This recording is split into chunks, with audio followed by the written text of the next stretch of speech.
जब सहारे की जरूरत थी उस टाइम मुझे ठुकराया गया था। भाइयों का रवैया तो बहुत खराब रहा। जब उनको देखते थे ना हालात वगैरह, वो कहते थे ये तो लूली लंगड़ी है ना, इसे उठा के यतीम खाने छोड़ आते हैं। आप तो चल नहीं सकती, आप तो किसी काबिल नहीं हो, आप हमारे साथ बैठने के काबिल नहीं हो। अल्लाह की रजा में मैं खुश हूँ। मेरी माँ ने मेरे लिए अपनी बहन भाई माँ बाप सारा खानदान छोड़ दिया, मुझे नहीं छोड़ा मेरी माँ ने। मेरी वालिद ने यही कहा था, मेरा बेटा तुमने ना आगे बढ़ना है, तुमने हिम्मत नहीं हारनी। मैं बेहोश हो गई थी 15-16 दिन और मेरी वालिदा ने कहा तुमने आगे चलना है। अस्सलामुअलैकुम। इन्फो न्यूज़ नेटवर्क के साथ मैं हूँ इकरा लियाकत। जैसा कि आप लोग जानते हैं कि मैं आप लोगों के लिए लाती हूँ कुछ ना कुछ नया, कुछ ना कुछ मनफरेद। आज मेरे साथ साइमा बीबी मौजूद हैं, जिन्होंने तालीम भी हासिल की है, वक्त और हालात का मुकाबला भी किया है, गवर्नमेंट जॉब भी कर रही हैं और साथ साथ अपना पार्लर भी चला रही हैं। लेकिन उन्होंने हालात का मुकाबला किस तरह से किया? वो डिसेबल हैं, वो हमारी तरह से चल फिर नहीं सकती हैं, उनका कद भी छोटा है, कद काठ में भी हमसे कम है, लेकिन सलाहियतें जो खुदादा सलाहियतें हैं वो हमसे कम नहीं है, वो हमसे बहुत बेहतर है कि वो अपना रोज़गार कमा रही है और बाइज़्ज़त तरीके से रोज़गार जो है वो अपनी ज़िंदगी गुजार रही है। आज इंटरनेशनल वुमेन डे भी है और इंटरनेशनल वुमेन डे को मनाने का मकसद ये होता है कि जो ख़वातीन बहुत अच्छा काम कर रही होती हैं उनको सराहा जाए, ताकि जो दूसरी ख़वातीन हैं जो घरों में रहती हैं, जिनको मौके नहीं मिलते हैं, उन जैसी ख़वातीन को वो उन ख़वातीन को अपना आइडियल बनाती हैं कि अगर ये कर सकती हैं तो मैं क्यों नहीं कर सकती। ख़वातीन डे मनाने का मकसद ये होता है कि ख़वातीन के हकूक़ को उजागर किया जाए और इस मर्दों के मुआशरे में ख़वातीन के क्या राइट्स हैं और ख़वातीन किसी से कम नहीं हैं, ख़वातीन क्या क्या कर सकती हैं। तो आज भी मेरे साथ ऐसी ही मोटिवेशनल स्टोरी मौजूद है, मोटिवेशनल पर्सनैलिटी साइमा बीबी मौजूद हैं, जो कि CDA की मुलाजिम है, उसके साथ साथ अपना घर में पार्लर भी चला रही हैं। अस्सलाम वालेकुम साइमा। वालेकुम सलाम। साइमा कैसी हैं? अल्लाह का शुक्र है, ठीक हूँ। आप कैसी हैं? अल्हम्दुलिल्लाह। साइमा, सबसे पहले तो कंग्रेचुलेशंस, आज इंटरनेशनल वुमेन डे है। साइमा, अपनी कहानी अपनी ज़ुबानी बताएं, कितना मुश्किल हुआ ये जो सफ़र आपका, डिसेबिलिटी, उसके बाद घर से निकलना, एजुकेशन हासिल करना, जॉब करना, अपने बारे में बताएं। मेरे लिए तो बहुत मुश्किल था और डिसेबल की हालत में हो के सब तो मुझे तनसीहत कर रहे थे, आप तो कुछ कर ही नहीं सकती हो, आप तो चल नहीं सकती, आप तो किसी काबिल नहीं हो, आप हमारे साथ बैठने के काबिल नहीं हो, आप चल नहीं सकती हो। फिर जब मैंने इस तरह की ताने, इस तरह की मौज़ी बातें देखी हैं, सुनी हैं, मैंने कहा मैंने खुद को कमज़ोर नहीं समझना और मैं खुद घर में बैठ के पहले पाउडर का काम सीखा, फिर मैं सिखानी शुरू होगी, फिर मैं करती भी थी। जब पाउडर का काम हवाई रोज़ी थी, कभी चलती थी कभी नहीं चलती थी, फिर मैं बहुत अपसेट रहती थी, परेशान रहती थी।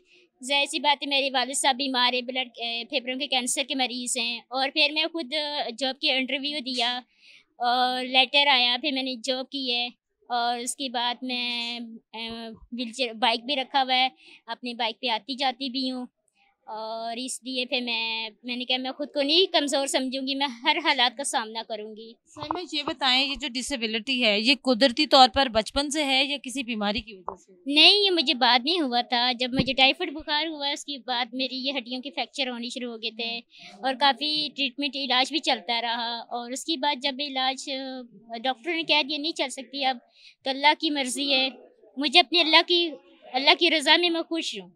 सलमा, कितने साल की उम्र में ये हुआ था आपके साथ? मैं बचपन की पैदाइशी जब 3 माह की थी तो।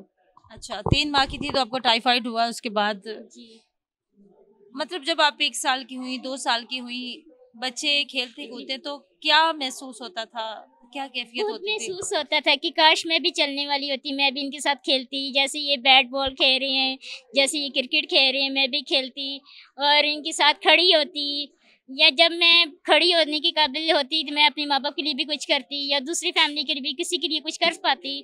जब मैंने खुद के लिए भी देखा भी है तो मैं खुद बहुत साइको किस्म की हो गई थी, बहुत इंटरेस्ट हो गई थी और इसमें मुझे मेरी माँ ने मुझे बहुत हिम्मत दी है, मेरी माँ ने मुझे इस माहौल से मुझे निकाला है। कहती हैं बेटा आप अंदर नहीं बैठो, आप ज़्यादा तबीयत ख़राब हो जाएगी आपकी, और ख़ुद को इस माइंड्स को निकाला है, ख़ुद को बदला है कि दूसरों को भी बन के दिखाना है कि जिन्होंने मुझे तंज़ीहत की हैं, ताने दिए हैं। सलमा, कितने बहन भाई हैं आप? मेरे 3 भाई हैं और तीनों मैरिड हैं, 2 सिस्टर हैं वो भी मैरिड हैं। आपसे बड़े हैं या छोटे हैं? भाई सब बड़े हैं। आप सबसे छोटी हैं? मैं दूसरे नंबर की हूँ। मतलब लास्ट पे आपका सेकंड नंबर है। जी। सर मैं ये बताएं कि सारे बहन भाई, माशाल्लाह 6 बहन भाई हैं आप लोग, बहन भाइयों का रवैया आपके साथ कैसा रहा है बचपन से अभी तक? भाइयों का रवैया तो बहुत ख़राब रहा। जब उनको देखते थे ना हालात वगैरह, वो कहते थे ये तो लूली लंगड़ी है ना, इसे उठा के यतीम खाने छोड़ आते हैं। तो उन्होंने किसी काबिल नहीं समझा था। हमेशा तंज़ियत करना, ना खुद को हेल्प करना, ना दूसरों को करने देना, ताने देना, ये चल नहीं सकती, ये ऐसी ऐसी। मेरी माँ ने मेरे लिए बहुत कुछ किया है। जिस मेरी माँ ने मेरे लिए अपनी बहन भाई माँ बाप सारा ख़ानदान छोड़ दिया, मुझे नहीं छोड़ा मेरी माँ ने। मेरी माँ ने बहुत मेरी सब की है। साइमा, बड़ा दुख होता है जब दूसरे बहन भाई ही आपको कबूल नहीं करते हैं। मुआशरा तो हमारा ऐसा है कि वो कबूल ही नहीं करता है। फिर जब घर से स्पेशल एजुकेशन स्कूल में जाती थी तो स्कूल का सफ़र कैसे होता था? वालदा लेके जाती थी या जो गाड़ी आती है उस पर स्कूल के लिए जाती थी? स्कूल भी बैठना, स्कूल की मैं एप्लीकेशन जब मेरे 5 के बोर्ड के पेपर थे, मैं तो वैन पे नहीं बैठ सकती थी। मेरे लिए बहुत मुश्किल होता था और मेरे पे वैन पे चढ़ना उतरना बहुत मुश्किल होता था। मेरी वालदा मुझे उठा के वैन पे बिठाती थी, फिर मुझे नहीं अच्छा लगता तो मैं खुद ही चढ़ के ना बैठ जाती थी, सहारा लेके वो वैन के जो होते हैं ना डंडे उस पे पकड़ के। मैंने कहा मैं खुद बैठ जाऊंगी। फिर उसके हालात को सामने किया है, पढ़ाई की है, साथ साथ जॉब कर रही हूँ और खुद को। पार्लर का ख्याल कैसे आया? पार्लर का काम किसने सिखाया आपको? पार्लर की अल्लाह ज़िंदगी दे, मेरी मैम आसमा ने सिखाया है। अल्लाह पाक उसको ज़िंदगी दे, सेहत दे, बहुत सारा दे। वो मेरी बहन भी बनी हुई थी और मेरी दोस्त भी थी और जिसने मुझे इतना कुछ दिया है। नौकरी का कैसे पता चला? सीडीए में नौकरी कैसी हुई आपकी? एक्चुअली सीडी की मेरी पहले वालिद साहब थे और वालिद साहब जब मेरे रिटायरमेंट हुए हैं तो मेरी फिर वालदा ने, फिर मैंने एप्लीकेशन की, बहुत कोशिश की है। पहले तो मेरे भाई ने बहुत कोशिश की थी अपनी जॉब के लिए, 8 साल नहीं हो सके क्योंकि उसकी एज भी ज़्यादा थी।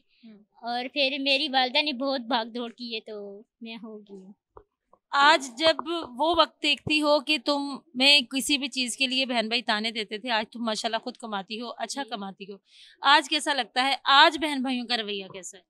आज तो वो बहुत अच्छा है। आज तो वो कहते हैं इधर आके बैठो, इधर आओ हमारे घर में, आई इधर आओ, दावत है।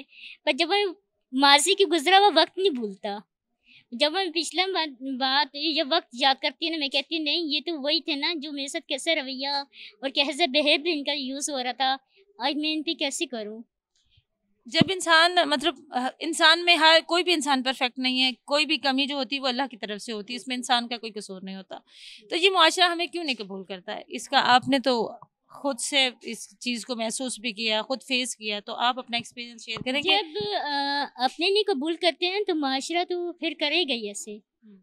जब बहल भी अपना बेस घर से मिलता है ना रवैया, ऐसे ही बाहर से आउट फैमिली ऐसे होता है। आज तुम कमाने लग गई हो, आज तुम्हें शादी की ऑफर्स भी आ रही होंगी, रिश्तेदार भी कह रहे होंगे कि साइमा का रिश्ता हमें दे दो, तो कैसा लगता है तुम्हें? तुम्हारा फ्यूचर प्लान क्या है? तुमने कब तक शादी करनी है? क्या? मैंने शादी नहीं करनी। अच्छा, मैंने शादी नहीं करनी और मुझे शादी का नहीं अच्छा लगता। मैं कहती नहीं, अब मैंने जो कुछ करना है खुद करना है। सहारा नहीं चाहिए? नहीं, मुझे नहीं चाहिए। जब सहारे की ज़रूरत थी उस टाइम मुझे ठुकराया गया था और आज जब मैं किसी काबिल हूँ तो मैं क्यों शादी करूँ। वालिद साहब भी बचपन में, जाहिर सी बात है, एक होता है जो बच्चा थोड़ा सा होता है उसको वालिद साहब भी थोड़ा इग्नोर करते हैं। तो जब तुम्हें बचपन में वालिद साहब इग्नोर करते तो आज तुम वालिद साहब का सहारा हो, उनके लिए दवाइयाँ लेकर आती हो, उनके लिए तुम उनकी खिदमत करती हो, तो उनको कैसा लगता है? कैसा बिहेवियर है वालिद साहब? नहीं, मेरे वालिद साहब का तो रवैया मेरे साथ बहुत अच्छा था। और जब मेरा एक्सीडेंट हुआ था, मेरी 2-3 साल से पहले मेरा एक्सीडेंट हुआ था, बाइक चला रही थी और मेरी वालदा यही कह रही थी कि मेरी वालिद ने यही कहा था, मेरा बेटा तुमने ना आगे बढ़ना है, तुमने हिम्मत नहीं हारनी। मैं बेहोश हो गई थी 15-16 दिन और मेरी वालदा ने कहा तुमने आगे चलना है। और मैंने कहा कि अब मैं अब्बू में बस ना, मैं थक गई हूँ, मेरे से नहीं होता। अब्बू ने कहा नहीं पुत्र तूने आगे चलना है। मैंने कहा नहीं अब्बू, मैं ना बहुत थक गई, मुझसे अब बर्दाश्त नहीं होता। अब्बू कहते हैं बर्दाश्त करोगी तो आगे चलोगी। और मेरी फैमिली का रवैया बहुत अच्छा था और वालदा का भी बहुत रवैया अच्छा था। अब मुझे किसी चीज़ का दुख नहीं है। साइमा, जो आपकी जिस तरह के आप हैं, जो आपकी तरह के डिसेबल लोग हैं, लेकिन अल्लाह ने उनको खुदादार सलाहियतें बहुत दी हुई हैं, आप अपने देखने वालों को जो आपकी तरह के लोग हैं उनको क्या पैगाम देंगी, स्पेशली गर्ल्स जो कि हिम्मत हार जाती हैं? मैं कहती हूँ उन्हें हौसला होना चाहिए और हिम्मत होनी चाहिए खुद में इतनी काबिलियत होनी चाहिए कि इंसान किसी का मोहताज ना रहे, और देखने वाला भी कोई तंज़ियत ना करे कि डिसेबल होके कोई ऐसा कर रहा है। और उस पर इतनी हौसला, इतनी हिम्मत खुद से होनी चाहिए कि वो दुनियादारी भी ना उसके मोहताज हो जाए। साइमा, अपना कीमती वक्त दिया आपने, बहुत थैंक शुक्रिया। You so much. Thank you. जिस वक्त मेरे साथ मौजूद थी साइमा, जिसकी कहानी आप लोगों ने सुनी, बड़ी ही मोटिवेशनल स्टोरी है इस बच्ची की। इस बच्ची जब ये 3 माह की थी तो उस वक्त इसको बुखार होता है और बुखार के साथ ही ये माजूरी का शिकार हो जाते हैं। बहन भाइयों के ताने, रिश्तेदारों के ताने, माजूर है, लूली है, लंगड़ी है, इसको यतीम खाने में छोड़ दो, हम इसकी परवरिश नहीं कर सकते। साइमा का कहना है कि आज जब वो इस काबिल है कि वो खुद से कमा सकती है, एक बाइज़्ज़त तरीके से ज़िंदगी गुजार रही है, तो अब उसकी बहन भाई, भाभी जी कहती हैं, साइमा हमारे घर आओ, हम तुम्हारी दावत करते हैं। तो साइमा कहती है कि जिस वक्त मुझे सहारे की ज़रूरत थी उस वक्त सहारा नहीं दिया, तो अब मुझे किसी का कोई सहारा नहीं चाहिए। मेरे लिए मेरी वालदा और वालिद ही काफ़ी हैं और मैं उनके लिए काफ़ी हूँ। अगर खुदा न खास्ता मुआशरे में कोई बंदा माजूरी का, डिसेबल है, उसमें उसका अपना कोई कसूर नहीं है, लेकिन उनमें खुदा ने और सलाहियतें बहुत ज़्यादा दी होती हैं। डिसेबल लोग हमसे अच्छा काम कर रहे हैं, हमारे माशरे पर वो बोझ नहीं है। अगर हम उनको मौके दें तो वो बहुत अच्छा काम कर सकते हैं, लेकिन वो भी दिल रखते हैं। इनको हकारत की निगाह से मत देखें, इनको अच्छी निगाह से देखें, क्योंकि हर दिल में खुदा बसता है। कोई भी चेहरा हकीर नहीं होता है, कोई भी इंसान हकीर नहीं होता है। अल्लाह ताला ने सबको एक जैसा ही बनाया है, लेकिन किसी को कम, किसी को ज़्यादा, किसी को गोरा, किसी को काला, ये अल्लाह ताला ने बनाया। इसमें फ़र्क करने वाले हम कौन होते हैं? जैसे कि कुरान पाक में होता है कि किसी अरबी को किसी अजमी पर और किसी अजमी को किसी अरबी पर कोई फ़ौक़ियत नहीं है। फ़ौक़ियत सिर्फ मुत्तकी इंसान को है जो कि तकवा करते हैं और अल्लाह का शुक्र अदा करते हैं। इसके साथ ही मुझे दें इजाज़त, अल्लाह ने के बाद।